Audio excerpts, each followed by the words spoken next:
नमस्कार। आज के हिंदी असाइनमेंट वीडियो में आपका स्वागत है। आज का हमारा हिंदी वीडियो असाइनमेंट है संज्ञा और सर्वनाम के ऊपर। तो आज का हमारा वीडियो है संज्ञा और सर्वनाम के ऊपर। तो वीडियो में आगे बढ़ने से पहले बताना चाहूँगी कि संज्ञा क्या है और सर्वनाम क्या है। किसी भी व्यक्ति, वस्तु या स्थान आदि की जानकारी देने वाले शब्दों को कहा जाता है संज्ञा। और जो शब्द संज्ञा के स्थान पर प्रयोग किए जाते हैं, जैसे वह, यह, यहाँ, वहाँ, उनका, उनमें, ये सारे शब्द कहलाते हैं सर्वनाम। सर्वनाम मीन्स प्रोनाउन, संज्ञा मीन्स नाउन। तो आज हम पढ़ेंगे नाउन और प्रोनाउन के बारे में और हिंदी में संज्ञा और सर्वनाम के बारे में। तो आज का हमारा पहला प्रश्न है, मैं भी बेंगलुरु जाऊंगा। वाक्य में प्रयुक्त संज्ञा शब्द पहचानिए। मैं भी बेंगलुरु जाऊंगा। तो इस वाक्य में ऐसा कौन सा शब्द है जो संज्ञा है? ओके, हमें क्या पहचानना है? Noun word from the sentence. Okay, तो मैं भी बेंगलुरु जाऊंगा। तो यहाँ पे बेंगलुरु जो है वो क्या है? संज्ञा है, वो नाउन वर्ड है और उसी को पहचानने की बात इस प्रश्न में की गई है। तो पहला प्रश्न हुआ, बेंगलुरु क्या है? संज्ञा शब्द है और उन्होंने वाक्य में संज्ञा शब्द पहचानने की बात कही है। उसके बाद है प्रश्न नंबर 2।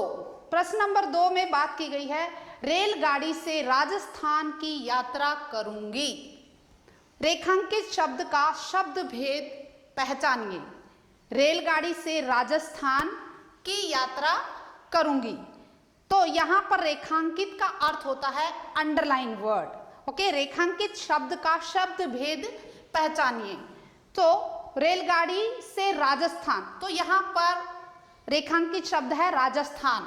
राजस्थान जो है व्याकरण के अनुसार संज्ञा है या सर्वनाम है? वो कौन सा शब्द है?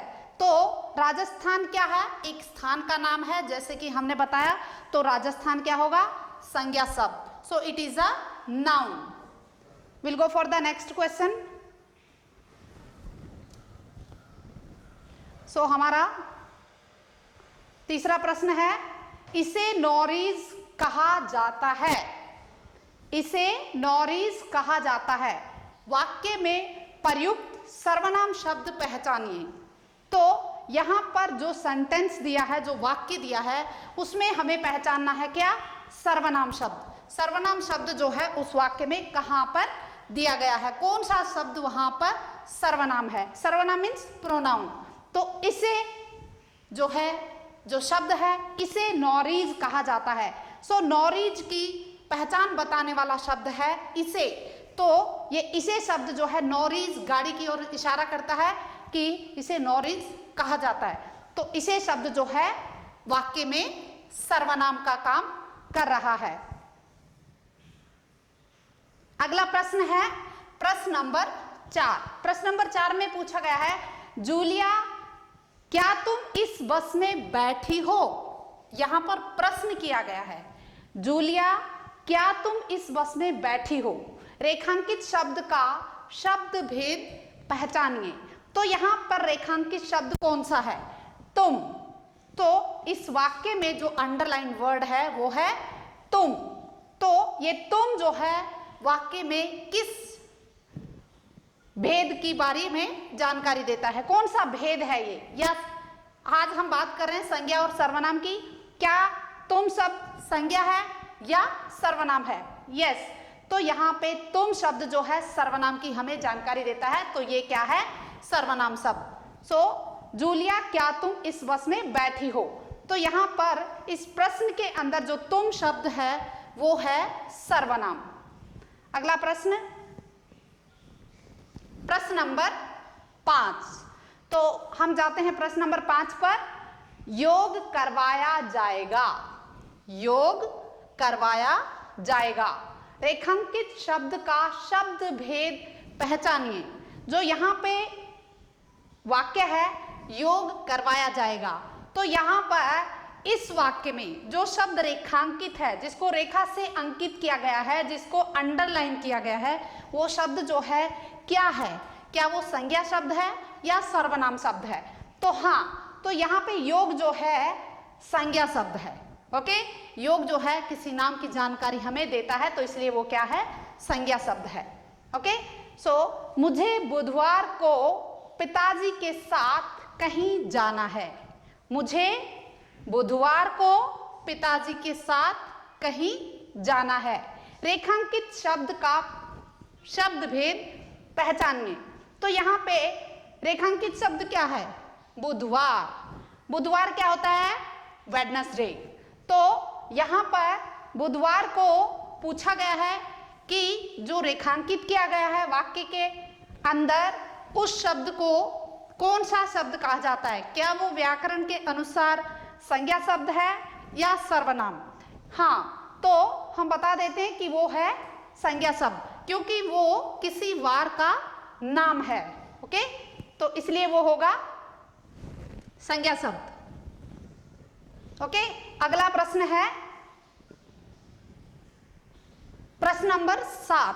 प्रश्न नंबर 7 में पूछा गया है, योग दिवस के पावन अवसर पर आप सबका स्वागत है। योग दिवस के पावन अवसर पर, पावन अवसर होता है पवित्र मौके पर। ओके, तो योग दिवस के पावन अवसर पर आप सबका स्वागत है। स्वागत होता है welcome, you all welcome on this holiday of yoga दिवस। तो यहां पर पूछा गया है रेखांकित शब्द का शब्द भेद पहचानिए। तो यहाँ पे रेखांकित शब्द हमें पहले देखना है कि रेखांकित शब्द इस वाक्य में कौन सा है। तो रेखांकित शब्द है आप सबका।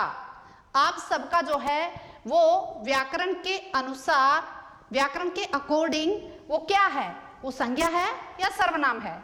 हाँ, यहाँ पर किसी का नाम नहीं है, किसी नाम के स्थान पर संकेत किया गया है अनेक लोगों की तरफ, तो इसलिए यहाँ पर ये है सर्वनाम। तो ये व्याकरण के अनुसार जो है शब्द भेद होगा सर्वनाम। मैंने तो अब हम बढ़ते हैं प्रश्न नंबर 8 की तरफ। तो हमारा प्रश्न नंबर 8 है, उसमें पूछा गया है, मैंने तो इंटरनेट पर इसके बारे में पढ़ा था। मैंने तो इंटरनेट पर इसके बारे में पढ़ा था। रेखांकित शब्द का शब्द भेद पहचानिए। तो प्रश्न क्या है? यहाँ पे रेखांकित शब्द क्या है? पहले प्रश्न को पढ़िए। मैंने तो इंटरनेट पर इसके बारे में पढ़ा था। मैंने मीन्स ये किसी व्यक्ति के बारे में जो है सर्वनाम के द्वारा जो है संकेत किया जा रहा है। तो कि मैंने तो इंटरनेट पर इसके बारे में पढ़ा था। तो यहाँ पे मैंने जो शब्द है जिसको रेखांकित किया गया है वो व्याकरण के अनुसार कौन सा भेद है? क्या वो संज्ञा है या वो सर्वनाम है? हाँ, तो यहाँ पर मैंने जो है किसी के नाम, ना तो वो किसी व्यक्ति के नाम की ओर इशारा करता है, ना वस्तु या स्थान। तो वो जो है किसी व्यक्ति के स्थान पर प्रयोग किया जाने वाला शब्द है, तो वो होता है संज्ञा के स्थान पर प्रयोग किया जाने वाला शब्द सर्वनाम। तो यहाँ बात की जा रही है सर्वनाम की। सो 8वें प्रश्न का उत्तर होगा सर्वनाम, जो मैंने के स्थान पर हमें दिया गया है। तो आज हम लोगों ने पढ़ा संज्ञा और सर्वनाम के बारे में, आज का हमारा असाइनमेंट वीडियो। तो इसी के ऊपर मैं आज का ये वीडियो समाप्त करती हूँ। धन्यवाद, नमस्कार।